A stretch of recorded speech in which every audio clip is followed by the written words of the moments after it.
বঙ্গোপসাগরে অবস্থানরত লঘুচাপটি নিম্নচাপে পরিণত হয়েছে। এতে চট্টগ্রাম, কক্সবাজার, মোংলা ও পায়রা সমুদ্র বন্দরকে ১ নম্বর সতর্ক সংকেত দেখাতে বলেছে আবহাওয়া অধিদপ্তর। শনিবার এক বিজ্ঞপ্তির মাধ্যমে এই তথ্য জানিয়েছে আবহাওয়া অধিদপ্তর।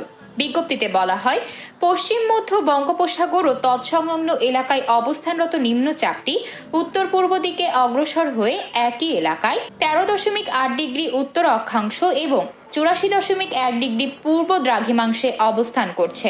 শনিবার সকাল ৬টায় চট্টগ্রাম সমুদ্র বন্দর থেকে ১২৬৫ কিলোমিটার দক্ষিণ পশ্চিমে, কক্সবাজার সমুদ্র বন্দর থেকে ১২২০ কিলোমিটার দক্ষিণ পশ্চিমে, মোংলা সমুদ্র বন্দর থেকে ১১৪০ কিলোমিটার দক্ষিণ পশ্চিমে এবং পায়রা সমুদ্র বন্দর থেকে ১১৪০ কিলোমিটার দক্ষিণ পশ্চিমে অবস্থান করছিল লঘুচাপটি।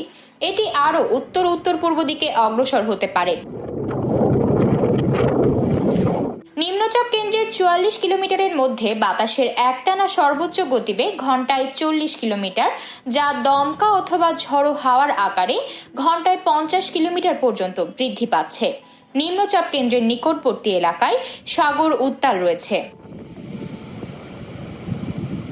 চট্টগ্রাম, কক্সবাজার, মোংলা ও পায়রা সমুদ্র বন্দরসমূহকে ১ নম্বর দূরবর্তী সতর্ক সংকেত দেখিয়ে যেতে বলা হয়েছে। এছাড়া উত্তর বঙ্গোপসাগর ও গভীর সমুদ্রে অবস্থানরত মাছ ধরার নৌকা ও ট্রলার সমূহকে পরবর্তী নির্দেশ না দেওয়া পর্যন্ত উপকূলের কাছাকাছি থেকে সাবধানে চলাচল করতে বলা হয়েছে।